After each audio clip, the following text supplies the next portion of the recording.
I think we're back. I think we're good now. All right, cool. All right, so So pick up where we were. So, yeah. um, Well, so we let's introducing iconic film yeah, style. let's do the introduction because I didn't render the recording, so I kind of have to redo everything. But Oh yeah, no problem. hopefully we'll be able to just kind of do it at one go. And Yeah. yeah. All right. Well, thank you for coming on to the show today, Ryan. And usually we have our format within our showroom, but today, due to the COVID-19, we're here. And Ryan, you're the face of Geelong Chamber of Commerce, and you guys are doing a lot of new things over there. But we, when we came across with each other, I didn't realize that you're so into the iconic menswear and style. And in fact, you have your own Instagram channel called the Iconic Film Style.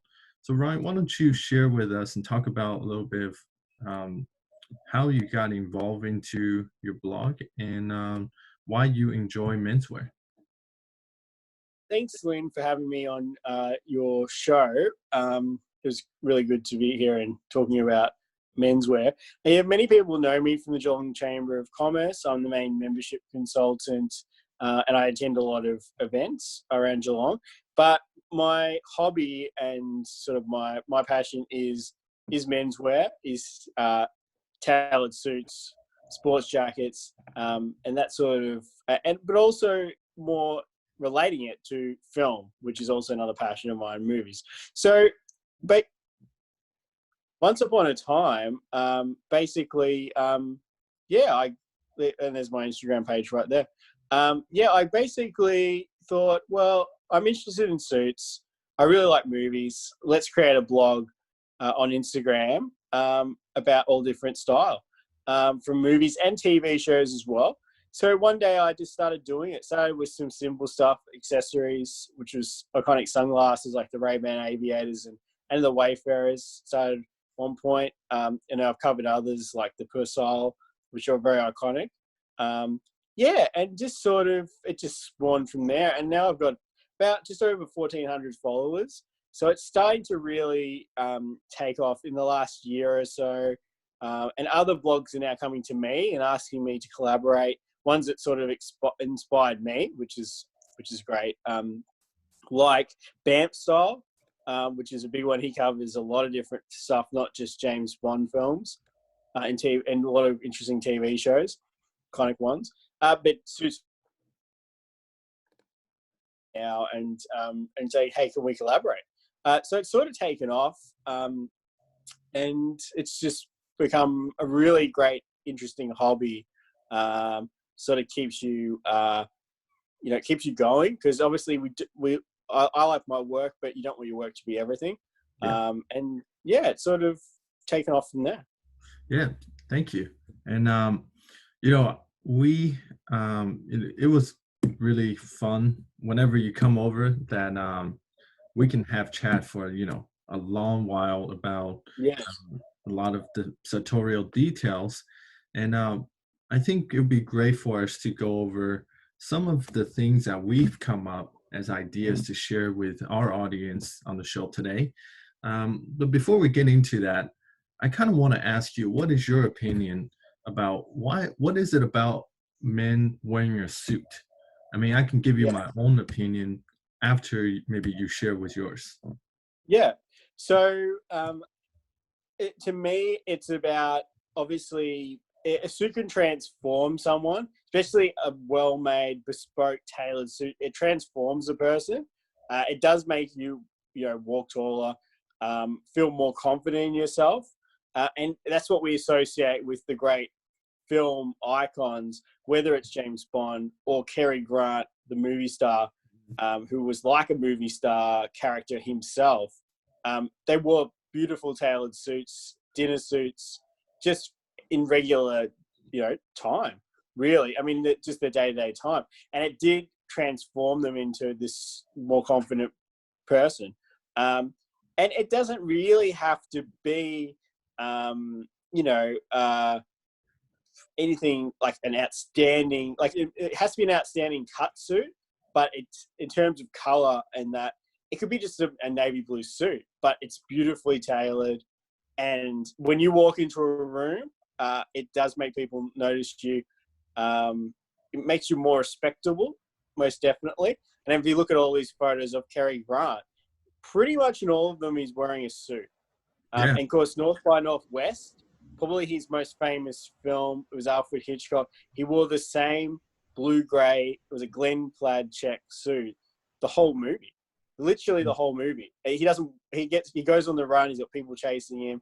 It's a fantastic classic film. Really inspired the way they went with the James Bond films that were made a couple of years after that. But yeah, he wears the one suit. And yes, okay, it's probably dated a little bit here and there with the cut. It's quite full cut and the thick shoulder pads that a lot of his suits had. But the way it's fitted and the way he wears it hasn't dated. He looks $1 million. He's wearing a plain white shirt. The white shirt will never go out of fashion, whether it's 2020, 1952, or in another 50 years. So a lot of his style is, see that dinner suit he wears in To Catch a Thief, which is another great movie, and Bam Style did a great write-up on it. It's pretty classic. Like, his stuff doesn't really date. Yes, pleats have come and gone. They're coming back into fashion. Tapering of pants has changed here and there, through the years. But it's all really classic. And it makes him look like he was a guy from a really working-class background in England. His original name was Archibald Leach. He had a terrible name, really, even in those days, for a movie star, anyway. And then he transformed himself into this elegant, sophisticated character, Cary Grant. And I think the suit was very important in that transformation because it made him appear to be from that respectable class, the upper class in those days in England, but even in America. Even in America in those days, in the 1950s, respectable people, whether they were wealthy or just middle class, they wore suits. And also, like the iconic sports jackets, like in Cary Grant wore a lot. That's also a thing because in those days, people wore a sports jacket or a blazer. That was casual wear. Believe it or not, a navy blazer with even lighter grey trousers was casual wear and people used to lounge around in it, Right. effectively. So you mentioned earlier before we were recording the show that one of the reasons why you got into menswear is when you were young and you had to stay over at your grandparents' house and you ended up watching a lot of these movies on VHS. And for some reason you took notice of the way that the men were dressed in those movie characters. Yeah, so that's definitely true. And I can remember seeing James Bond films, like I'm talking the early Connery movies and probably Roger Moore films on VHS because I had a collection at my local video store. So I would have seen them probably age 6. I probably started watching them. I guess they were PG and they were pretty tame by today's standards. So I must have started watching them. And in grade prep, I actually drew a drawing of which would have been Sean Connery riding in a limousine in a suit in probably Diamonds Are Forever, which is probably when I was. But yeah, so that was 6 years old and definitely taking notice of the fact that he was wearing the suit. It was a scene where he was actually pretending to be somebody else. He was going to a funeral. He wore it was sort of like a plain black suit, white shirt and a plain black tie, but he's wearing a suit and you always take notice of it.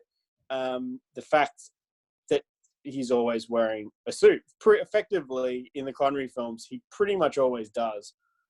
Unless it's like Thunderball and he's in the Caribbean and it's warm and but he still wears like a polo shirt or a really nice short sleeve shirt. And he actually wore a really nice like pink shirt, like it was rose pink.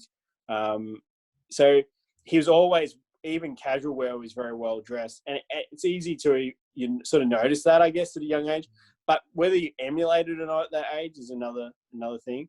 And And it's interesting, but as I said, it wasn't until I saw the movie What Women Want in 2000, Mel Gibson wearing suits and really cool casual wear, like a leather blazer, which was tailored.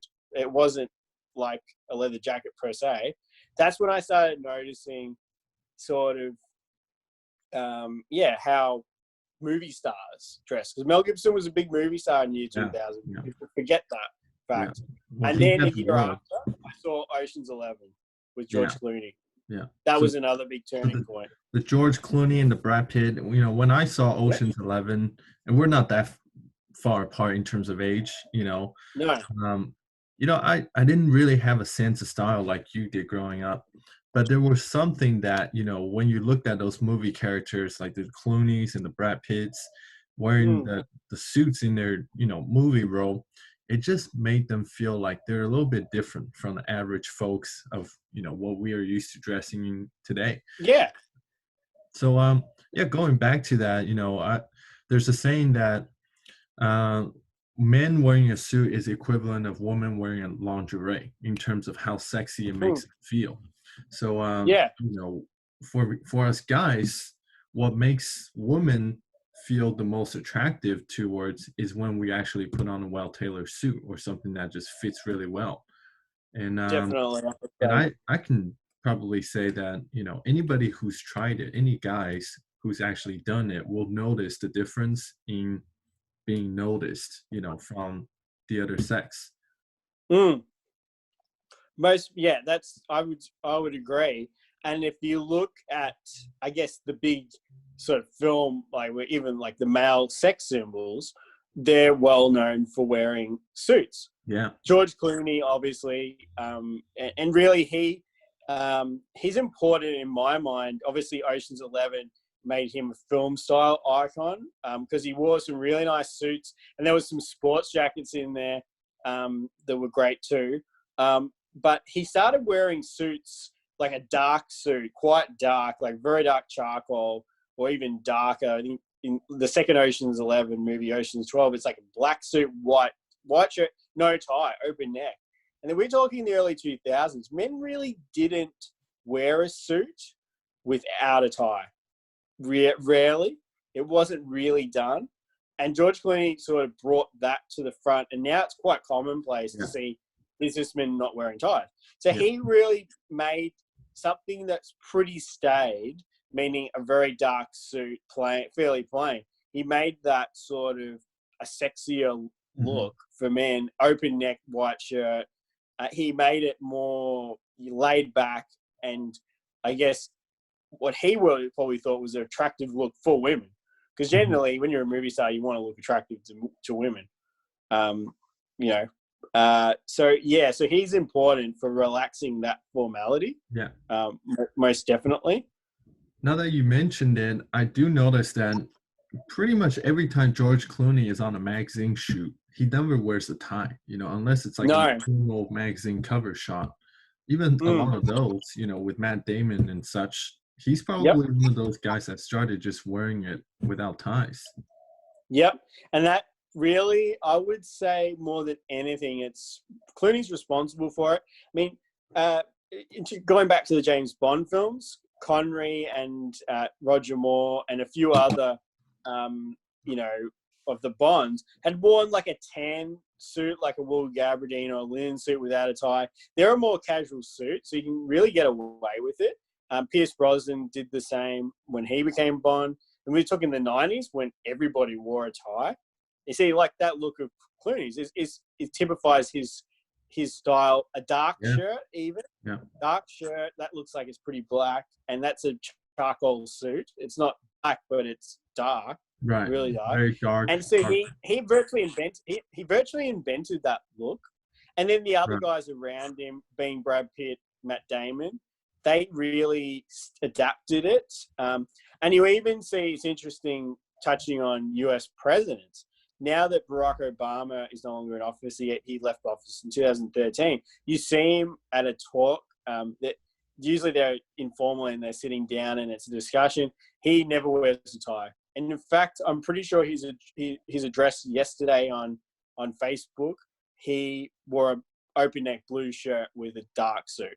So it's become the sort of very acceptable. And look, and there's a picture of Brad Pitt doing the exact same look. Become very acceptable where in the 1990s, you wouldn't have done it. Right. Pierce Brosnan as Bond always wore a tie, unless it was a tan, informal looking suit, or it was like he wore a navy blazer. It was double breasted in Goldeneye. He wore an open necked, like a French blue shirt in that film. It was like sort of beige wool trousers. So it was a very casual tailored look, but he didn't wear a tie. That's more acceptable because he's really wearing a very casual look with it, with just a tailored jacket. Now you see Brad Pitt in that photo. He's at a premiere and he's wearing a dark gray suit, open. That's become really, I would call it the modern tailored look, where if you were going back to the Cary Grant era, it's always with a tie, like North by Northwest with the check suit, white shirt, and a grey tie. Mm-hmm. That was pretty common. Yeah, I think the biggest shift is back in the 50s and so on. People wore suit because that was just a uniform. Like you were expected to. You if you're not wearing a suit, you got to put on a blazer. Nowadays, that's right. We guys put on a suit to look good, to feel good, and that's really the biggest difference. Because nowadays there's no expectations of people wearing suits anymore. Even most people who show up to work, they'll generally just wear a dress shirt, and that's not, usually it's even a checker pattern, and a lot of them don't even wear a tie. So so I definitely do notice from my clientele, there are specific people that come to me just because they see those movie star looks, they see those athletic people, the movie stars, the football stars, and they want to mimic that. They want to feel and experience that kind of that level of attractiveness for themselves. So and that's what we see in what Brad Pitt's wearing. Yeah, and it's interesting, like as you said, like people go to work, even like accountants now, it's like an open neck shirt, maybe a check shirt, as you said, which is really a casual shirt. And chinos have become very popular. I'm wearing chinos at the moment.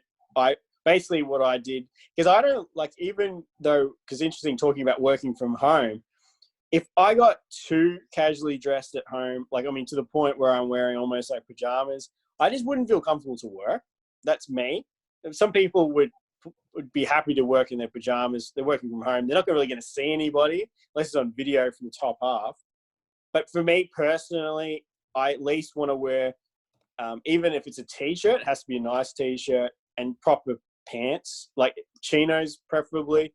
I might wear blue jeans maybe, and even then they're like slim fitting. Today I put on my check jacket, and I already had the polo shirt on, so I did it up the top, trying to look sort of mix between casual and formal.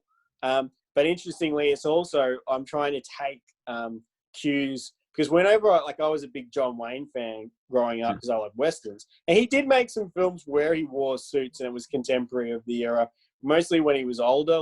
He did a cop movie called McHugh, and he did another one called Brannigan when he was over 60, but he still wore tailored items in the film. And John Wayne, if you see pictures of him just relaxing at home, he'll wear like a sports jacket or a blazer with separate pants, and he'll usually have a polo shirt on, long sleeve or short sleeve, depending. And he'll do it up at the top, or he'll have a sports shirt on and he'll do it up at the top. I just think it's a cool look, and it's sort of a bit of a vintage, sort of 50s, 60s casual look. Some people would reference Mad Men as well, because that's a favorite show of mine. And Don Draper often had worn a polo shirt with a sports jacket. So generally we associate John Wayne with being cowboy. But there he's wearing a suit. And he was a respectable person. Wow. He was a self-made millionaire. And in his private life, he obviously wore suits for photos and for events, and probably day-to-day work. But when he was just relaxing at home, you'd be hard-pressed to find a photo of him he didn't look slubby. You know, this is a big, rugged guy, famous for being the all-American cowboy or soldier. But if you find a photo of him, and there's a lot out there of him just basically just relaxing. He's always wearing a nice shirt or a nice polo shirt with nice pants. So that typifies to me very much like my grandfather and his era. Like my grandfather's in isolation now. I can guarantee he was wearing a shirt and proper pants at least. He wouldn't feel comfortable, and I wouldn't feel comfortable like just slubbing it out, just working from home. I want to still maintain that. You know, I'm getting dressed in the morning to start work. Yes, I'm working from my bedroom. I've got a desk and everything set up in there. But it would make me feel uncomfortable. And I think that's why a lot of the older movie stars always look good, because they literally would feel uncomfortable dressing too far down. Mm-hmm. Yeah. Unless they went to the beach.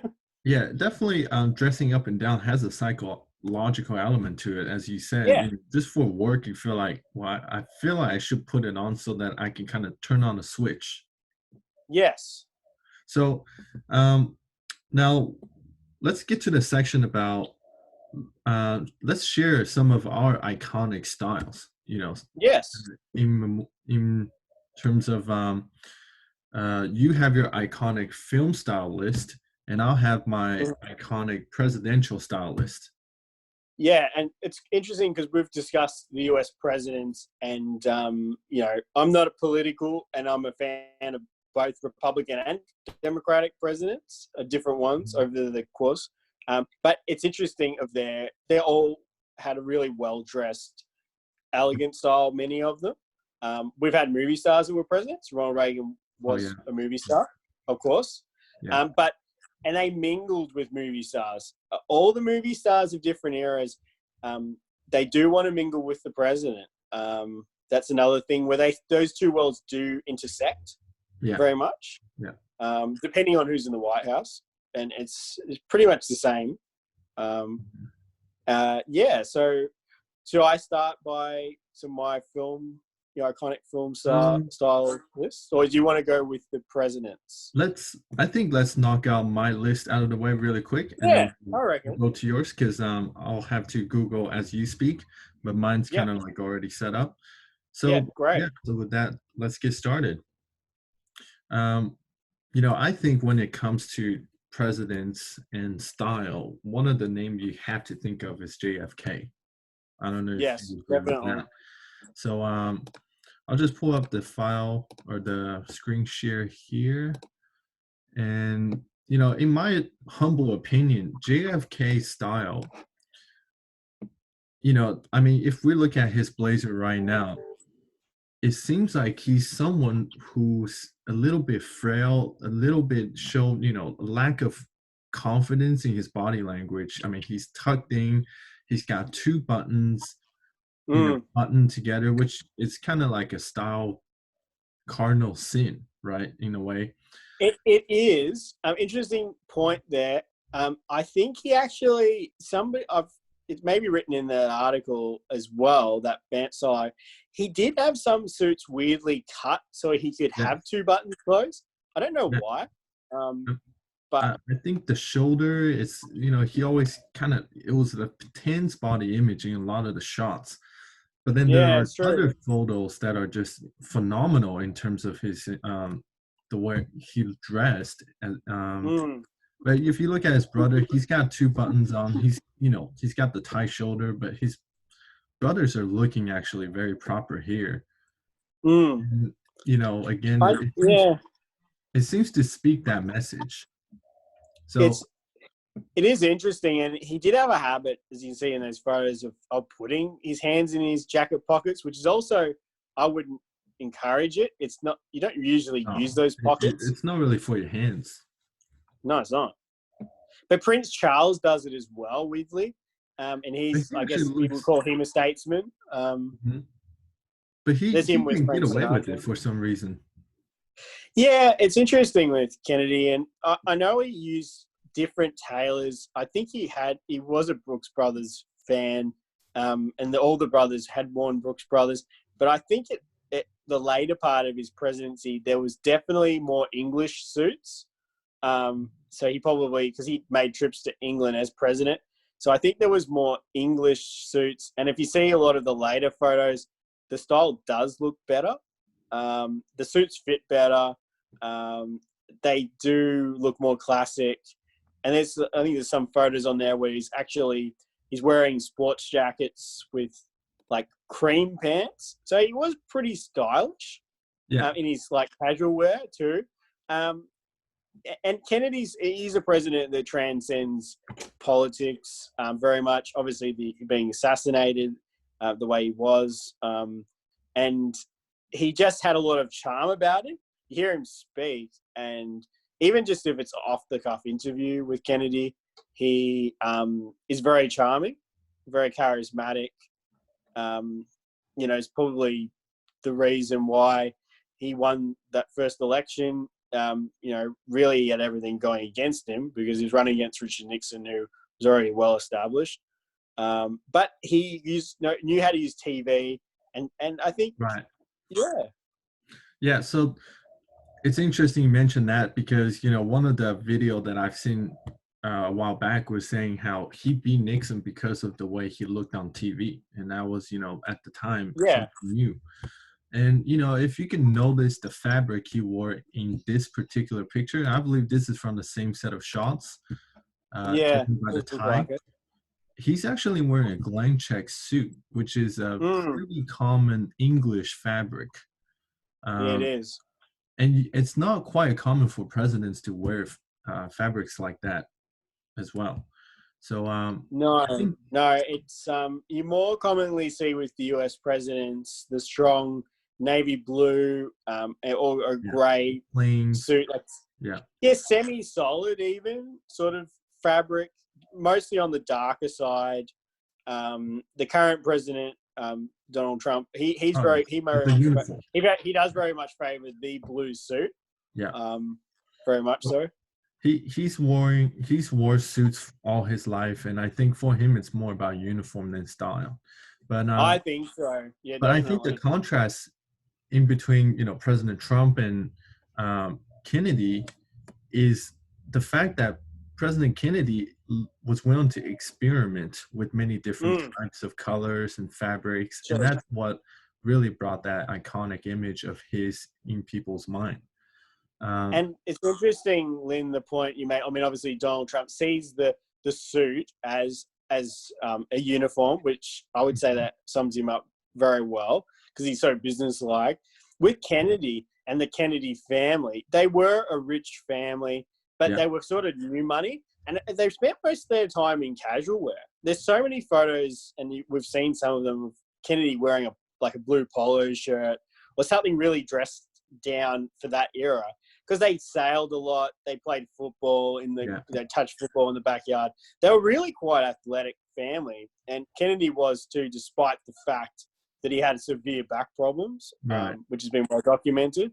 And he had Addison's disease, which is some sort of adrenal gland syndrome. So he wasn't particularly well, but he was quite active, and the whole family was. So they lived around in chinos and polo shirts, where Donald Trump, because he's been in business since he was really quite young, he's worn a suit as his uniform from when he was 21 years old. I think he started his business effectively. Well, I think he came right out of college or university. I think pretty sure he did. So and he went to quite prestigious schools, so he probably was pretty used to wearing suits for events, and he probably had a blazer, even someone like Trump's background, I would say. So he's been used to that stuff, where the Kennedys were weirdly pretty laid back. So it's quite a big contrast probably in the two. I mean, Kennedy, that whole generation, they came from already affluent background, whereas Donald Trump, he kind of had to make his own way. Yes, he got $1 million from his father, but it wasn't anything compared to the Kennedys, just No, they were really wealthy. They were. yeah. I mean, the father was Joseph Kennedy was really wealthy, and Mhm. with wealth comes the ability to wear nicer and nicer Yeah. clothes, particularly tailored clothes. It's more of like, dressing for the exclusivity, the Mm. lifestyle. And I think that's what made it attractive, because Kennedys were a family that embodied that. So Yeah.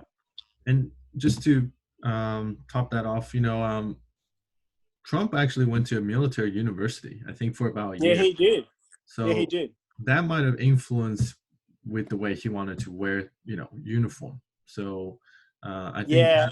that might have been a factor in why he's dressing the way he's dressed today. But moving on Hmm. to my list would be, Hmm. um, President Obama had his beige color suit. That was a pretty, Yes. that was all the press, Controversial. when Yeah. he came on to the press conference, a lot of news came out, with pieces about his beige suit. Yep. But if you But can see the picture here, it's Ronald Ronald Reagan Reagan. was he was the first one who actually did that. And Yeah, he did. And he was probably because I guess he came from Hollywood originally. I mean, he was right, governor of California. Like, was yeah, he a 2 or 3 term governor? I'm pretty sure he was in there for a while. So he right, moved to politics when he was middle aged. But before that, he was a film star, and they all, want to dress more on the sort of glamorous side. Whether it's really fashionable is another thing, because he mhm, really, I think, if you look at it, and I'm sure you agree, Lenny, he has a pretty classic style. It's more yeah, looser fitting than what really is trendy today, but it's pretty classic, really. Um, and the beige suit or tan suit, and he was famous for wearing brown too, like darker brown suits. Yeah, like that one. Um, that was more, he sort of had a weirdly informal, laid back style, and he mhm, didn't mind to experiment with different colors. yeah, And as you said, Barack Obama, you're talking about, we usually wore a grey or a dark blue suit, comes on one day, and it was summer too, I yeah, believe it was, yeah, and he was wearing a tanny beige suit, and it was controversial. I mhm, still don't understand the controversy around it, really, because he still was well dressed. A suit still had the formality, and it was summer. But yeah, interestingly, that was really controversial. But he was the first president that showed up to a press conference, because Ronald Reagan would show up to a press conference in summer wearing that, like the suit, like beige, like that. So it's interesting. I think it was a lot to do with the changing eras as well, because tans and browns were probably more commonplace in the 1980s as well, when Reagan was president. But they are coming back into fashion. And Reagan was pretty debonair in his own way. I mean, he was right, not young. He wasn't a young man. He was 69 when he became president. Not that he really looked it or acted it.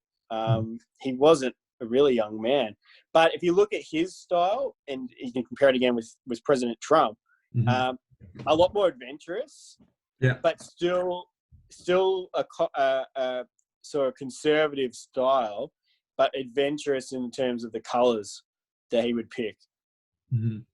Well, Mm. I really like those kind of presidents who enjoy kind of going outside of the norm. They go and Yeah. get a brown suit, get a burgundy suit, and get a beige or Mm. light gray suit, and it matches with their personality well. Yeah. um, Coming from the film background, before that he was actually a football player, Yeah. um, And he was an athlete. uh, pretty well educated too. I think he had an Right, economics degree. right. So I think, if anything to take out of notes from that, the way you wear your suit really speaks about your personality. And Mm. it's okay to kind of go and get the color that you think you like, because it just Yeah. reflects who you are on the inside. And I Mm. think that's one of the beautiful aspects about putting on a gray suit. So with that said, really, these are two of my top presidents who wore suits really well. um, Yeah. I'd and agree. I'll go ahead and shift that. Actually, before that, I'll make a final note. Um, the the tailor that we're working with currently, it is a three generational family, and I recently Yeah. find out that so the CEO, who is my direct partner, who produce our suits here locally in Geelong, he is the Mm-hmm. grandson of this family. His Right. father is the chairman of Hong Kong's Tailors Association, and recently I found out that he used to commission suits for Bill Clinton. Yeah, that wouldn't surprise me. I know he's had suits made in Hong Kong. Hmm. So that's yeah, and yeah, so Bill Clinton's another one. Probably more so when he left the presidency, became a like more of a trendier dresser, really. His suits, interestingly, when he was president, they were quite of their time. I know they were like the low button stance, fairly loose fitting, but that was trendy in the 90s. It was more so like I've seen him interviewed in the last few years, and he wears quite nice clothes, Right. and Well, like yeah, lighter blue suits and stuff. yeah. I think his golden years were the days of his presidency. I mean, he was very Mm. elegant and he won the hearts of the public. But Yeah, as things unfold, in the recent years, it's almost kind of like a bad connotation with the Clinton name. But anyways, yeah, yeah, that's true. it was Unfortunately just for an people. interesting fact. But obviously presidents, they do travel around the world and they generally get Mm. commissioned. There's certain spots that they trust, whether it be Thailand, whether it be Hong Kong, place in the States, Yeah, England. They always have these hot spots where there's a few tailors that are just, they're the it guys that when it comes to commissioning suits for, whether it be presidents or head of, yeah, it's true. secretary and generals and such. So that's also an interesting element when it comes to, I guess, my line of profession. Mm. It's a way to kind of meet really interesting people in high positions, and Yeah, it's an aspect I really enjoy and look forward to in the future. Um, but yeah, so I know some of the things that you already mentioned in terms of your iconic film yeah. list. Um, you know, Obviously James Bond is going to be one of them. It's probably number one. It's hard to place him anywhere but number one, really. Right, right. So yeah, go ahead and walk through us Yeah. with what your top of the list would be. So number one, you can't get past James Bond. Um, and really, it's interestingly, lately I've been rewatching the films. You can either watch them on Stan, the streaming site. They've got all of the films, or you can get them on Blu-ray now. There's the whole collection. They're remastered. They look beautiful. Like they've really done fantastic work with the actual film. But you can't get past James Bond and Sean Connery. Sean Connery is James Bond. I like all the actors that have played James Bond. There's not really one I don't like. Even George Lazenby really made one. But you can't get past Sean Connery. He was the first. He's probably even, in many ways, the best tailored, even though his suits still scream early 1960s, that look. But you can't beat Sean Connery. And he was a rough diamond. He came from working class background. He's another person with great tailoring. You smoothed out the rough edges. He looks like he was born to wear a suit when he actually wasn't. So that's another interesting fact about Connery. And if you look at the early films, whether it's Dr. No, the first film, or From Russia with Love, he wears a lot of suits. Like you look at From Russia with Love, and there's a lot of suits. He wears a lot of different check suits, different grey check suits. They all look great. The material themselves, you can wear them now. They'll all be trendy. You just adjust the fit a bit because his suits had quite draped chests, and he had pleats on his trousers. So yeah, so if you look at a lot of the suits, they were pretty classic. I still can't. You can't get past Connery in that film. He looks like Bond in the novels as described. And Daniel Craig, I like Daniel Craig, and he's different again. But to me, when everybody will think of James Bond in 50 years, it'll be Sean Connery. And I always say there's the 3 top James Bonds: there's Sean Connery and Sean Connery and Sean Connery. That's it, pretty much. So probably number 2 for me would have to be George Clooney as Danny Ocean in Ocean's 11. In terms of his influence on me, is pretty huge. He wore beautiful suits in it. They're a little bit dated to the early 2000s when the film came out, but over the whole, pretty classic. And it's the way he wore the suits.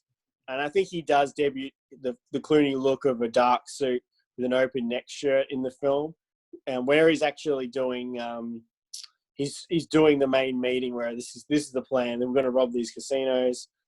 He's wearing like a very dark suit. It's almost black, and he's wearing an open neck white shirt. That became the Clooney look. And his style is much more classic in the film than Brad Pitt. Brad Pitt wears it because he's a fraction younger. He's actually not much younger than George Clooney, believe it or not. He wears his clothes much younger looking. And he wears the collars over the almost disco style over the top to look like younger and hipper. In my opinion, George Clooney's look hasn't really dated. No. Brad Pitt's look has. I agree. Brad Pitt's looks dated, in my opinion. And he still wore a couple of nice suits. So that, to me, when I saw that film as a teenager who's really just finding their style, because as I've said it before, when you're a teenager, you don't know a lot about tailoring. I mean, I had a grandfather that wore suits and ties and sports jackets, but even then, it sort of, you don't know yourself. And there's the famous photo with the dark suit and open neck, and that's really where he debuted the Clooney suit look. You sort of don't know yourself, so you look to the big movies and the big movie stars, like when you have to go to your school formal, basically. And year 10, I was in year 10 that year that film came out, and I had a black suit. I got a proper white shirt, and I actually found a bow tie that was the one you could tie up. Because in the film, the famous shot of him in the film, he's wearing the dinner suit with the white shirt unbuttoned for some reason. Like, he's trying to look really laid back and cool, and he's got the bow tie draping over. So I actually went that look there. That's actually how I went to my year 10 school for, which is like a fancy dress, like like you pick movie or looks or something. That's the look I went for. So that had a huge influence on me. And as I said, What Women Want with Mel Gibson was another one. For me personally, had a huge influence on me. And Mel Gibson's famous for being an action star. He was born in America, grew up in Australia, so I was never going to be able to see movies without Mel Gibson being in it. My dad liked his movies, especially Lethal Weapon. He did Braveheart, which was a Scots film, obviously, where he played William Wallace. And my dad's Scottish, so I saw that film fairly young. But if you look at What Women Want, it's really the first romantic comedy he did. He didn't do romantic comedies, but he wears suits in it. Suits, and he wore some really nice jackets in it. And that suit there, it's like a light grey with a dark shirt and a lighter tie. Yeah. He probably looked the most stylish he'd ever looked on film, considering he's a pretty rugged actor. He's like Harrison Ford. Yeah. He's pretty rugged, and he wore like a black suit with a black like wool polo neck done up at the top, like I'm wearing polo done up like that. And to me, it was just like a cool, laid-back style that I started to try to adapt as a really young, teenager, with the dark colours. Because I thought men look good in dark colours. You can't go wrong. And even there's a photo he's wearing like a suede jacket. He wore a beautiful suede jacket. So it's probably the most stylish Mel looks, even with his casual wear.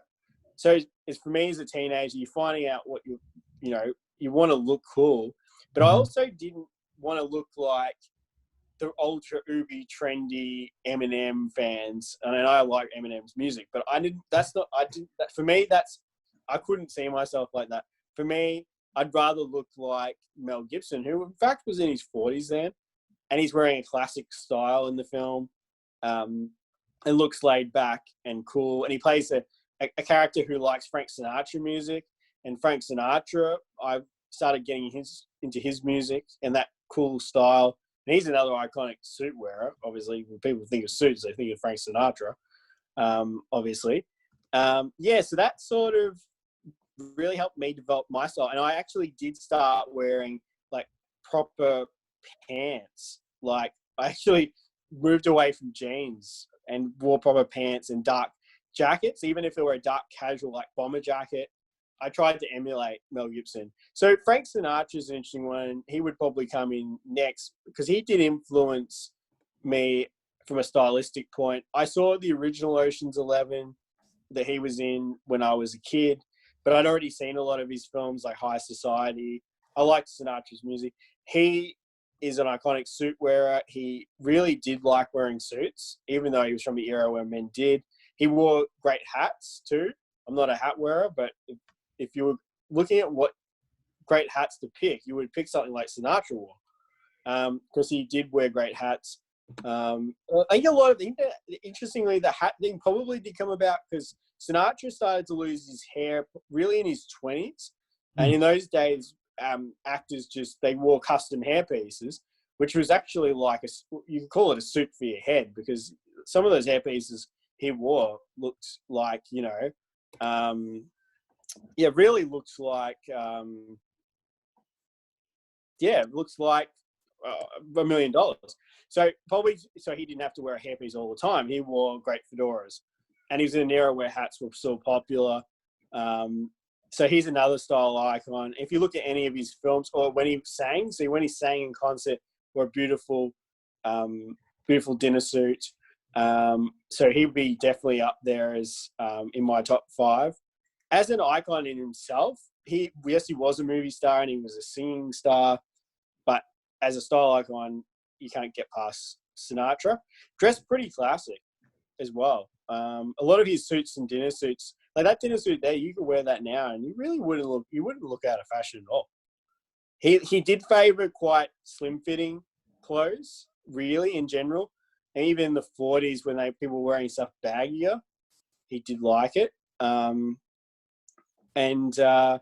Sinatra, it's probably coming into, like, that's number 3. Probably if we're going to round out to a 5. Number 4 would have to be Richard Gere.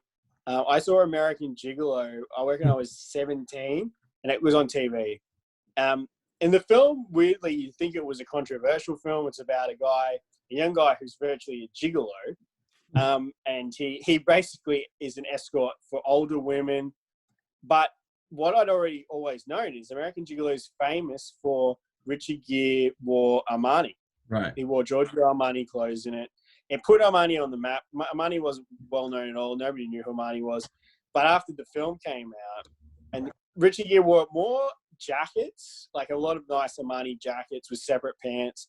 He wore only one real suit in the film. It was a black suit he wears at night.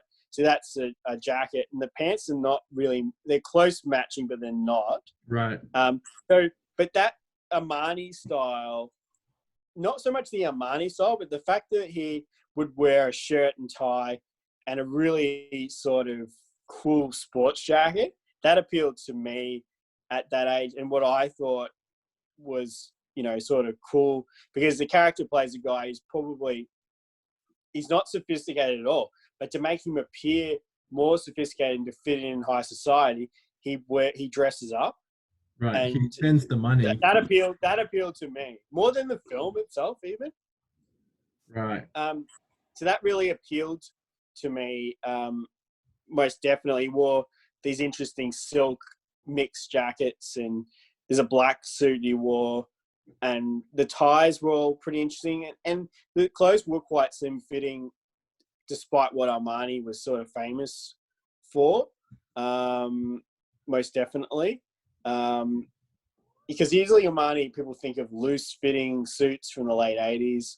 Right. When that was fashionable. Actually, when he sort of started out, he didn't do that style. I think he went more with fashion. That definitely American Gigolo to me, and a character that wore suits to appear more respectable when he was in a profession that it actually is illegal in America, because technically he was a male escort.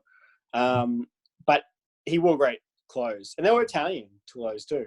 Yeah. I think somewhere in the movie, I didn't watch the whole movie, but I did see some Mm. clips of it where Yeah, he was talking to somebody else and he's kind of like coaching someone, and he said yeah, he like was. he said particularly like you need to spend like 10% or whatever it was on clothes, and particularly get yourself nice sets of suits. Yeah, yeah. So he actually he ends up in a murder investigation in the film, Yeah. and he's sort of like he's being followed by this detective, by Hector Azarello is the actor who was in Pretty Woman as well. He plays the detective, and he keeps questioning him, and they sort of weirdly have a weird sort of friendly banter. Yeah. Um, considering the guy's investigating for murder of a woman. And Richard Gere sort of says to him, I could help you out. I can give you pointers on how to look better and be more attractive to women. He sort of is a little bit unpleasant. The character, he can come across as a bit arrogant, but he does actually coach the detective and says, basically you need to dress better. Anybody can fix that. You've got to sort of adjust your body posture because your posture is terrible. Like actually stuff that probably helps the detective. And then when he goes in for questioning one day, he's wearing this beautiful, it was probably a brown suit because it's like late 70s, early 1980s, but he looks really good. Like the suit is really good in the shirt and the tie combo. And even Richard Gere goes, oh, that's not bad. So Right. that was an interesting little part in the film. A bit like Crazy, I don't know if you've seen Crazy Stupid Love, like Ryan Gosling coaches Steve Carell. It was a little bit similar to that.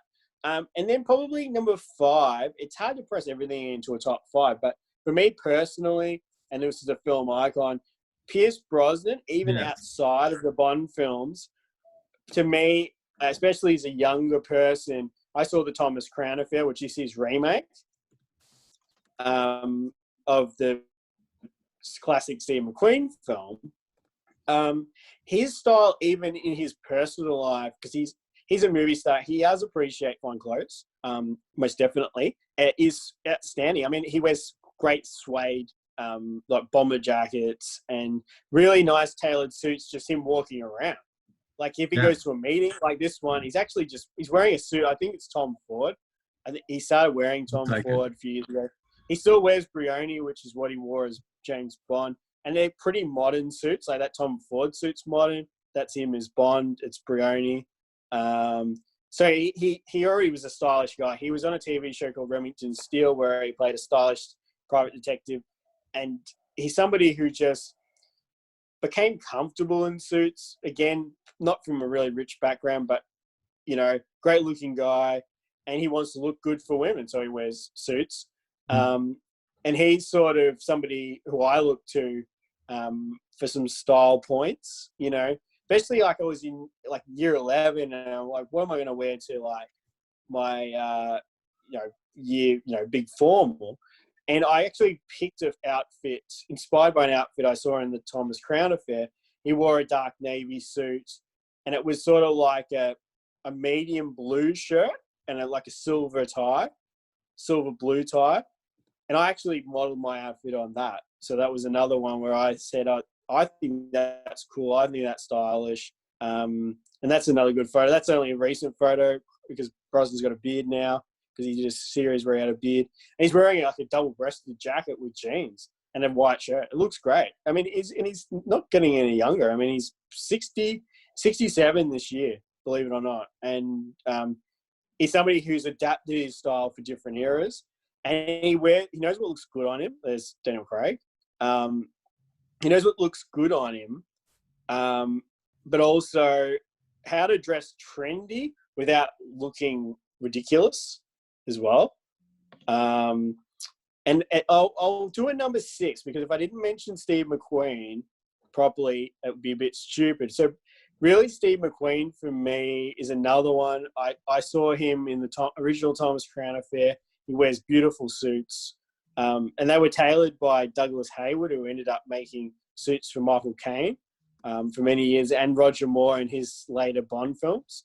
And the famous Glenn check suit, and he wears Pascal sunglasses, which I have Pascal sunglasses too. And the reason I bought the brand is, number one, it's associated with Steve McQueen. He wore custom Pascal sunglasses, and it's also a Bond sunglass as well. They're Italian. Brosnan wore them in 2 films, and Daniel Craig wore them different models in Casino Royale. So that's another reason I got them. It's Steve McQueen, obviously. And Steve McQueen was from poor background, but he also, saw a documentary, he wanted to become respectable. He saw himself, he wanted to be a wheeler dealer executive. Weirdly, even though he was from this rough motorcycle, like motorcycles and fast cars, he actually did want to be seen as like Thomas Crown, believe it or not, which is him acting as somebody completely different to himself. And the suits he wears in the film is very much a part of that. He wanted to be a rich, respectable person, and for him that was a fantasy, and that was the suits made that happen for him. And that film is him being in his own little fantasy, because he was from a poor background. He was in the Marines. He wasn't rich at all, and he probably didn't own a suit before he became a big movie star.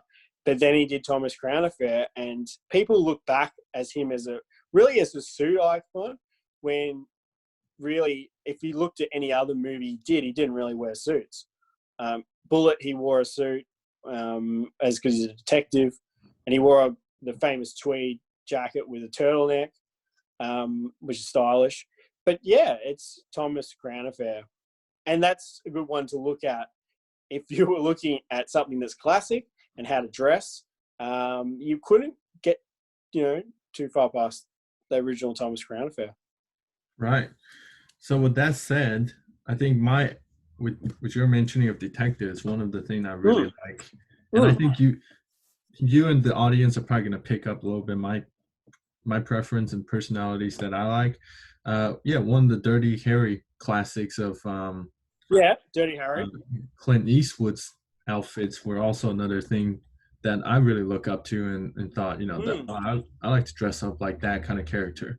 So with that said, it seems like pretty much everybody who we mention and, who falls into that same category, they all have that same pursuit. And there seems to be class and status, whether it be Richard Gere, the Bond films and all of these characters that we mentioned. It's always being about having the right class and status with the image. And I think for me, it speaks about ambition. It speaks that kind of message to whoever that sees you or runs into you. So with that said, thank you so much for coming here and sharing with us. Well, we should definitely do it again, because obviously I didn't touch on Daniel Craig, because you can't fit everything into a top 5. And it's interesting you do mention Clint Eastwood, and that's in Dirty Harry. He had his own sense of style with his tweed sports jackets. Wears a lot of sports jackets. It was tweed sports jackets in all the movies. And that's interesting. That's a style that I've adapted, is his sports jacket style. It's actually something I look at now and adapt into my own style. So it's interesting when stuff that you don't look at when you first see movies becomes, after repetition, actually, I want to look like that character. Right. It's like the same way, with the Bible, right? Like you read it once and then you go back and say, oh, I didn't realize that. Yeah. It's the same way when, I'll see a clip about Clint Eastwood in Dirty Harry. And I picked up, the tie and the coat. So anyways, I think it'd be fantastic for us to kind of set up maybe another arm of our show instead of doing, because I do a lot of business and that's right. people who are in their expert fields within the Geelong community. Maybe you and I can do a show where we kind of just focus on style and fashion, particularly with suits and menswear. And it could be, some of them could be lengthy, like what we're doing today, and some of them could be more of the short clips that we can kind of share with audience, especially if it's relevant, like the new James Bond film, as you mentioned. Yeah, well, No Time to Die comes out now in November because COVID-19 obviously pushed it back. There's going to be so many different suits in that film. The Tom Right. Ford suit again. Right. Maybe we'll set up another time to kind of focus particularly on what's coming up with the new Bond film. Yeah. And Yeah, that'd be talk great. about that. With that said, yeah. Hey guys, if you're watching this, maybe comment on the comment section when we upload it on YouTube, and tell us what you want to hear about, and we'll sit down and do our homework and share it with you. So Yep. again, thank you for coming on, and Thanks for having me on the show, man. and we're hoping you had a great Easter with your family, and congratulations on your newborn. Yeah, not born yet. So 3 weeks approximately. Yeah. So Well, we're all waiting in anticipation. I think it's a good time to kind of have 3 weeks before you have to go to hospital, right? Well, it's true, yeah. And obviously the COVID-19 things make it a bit different, but you just work through it like anything. We just got to adapt. I think that's the message of the whole crisis. We've got to adapt, I think. Yeah. And like we're adapting. We're doing this podcast over Zoom. Yeah. And with that said, we'll keep in touch, and Yeah. Yeah, great. Thanks, Lynn. All right, you have a good rest afternoon. Yeah. So same to you. Yeah, bye now. Thanks. Bye.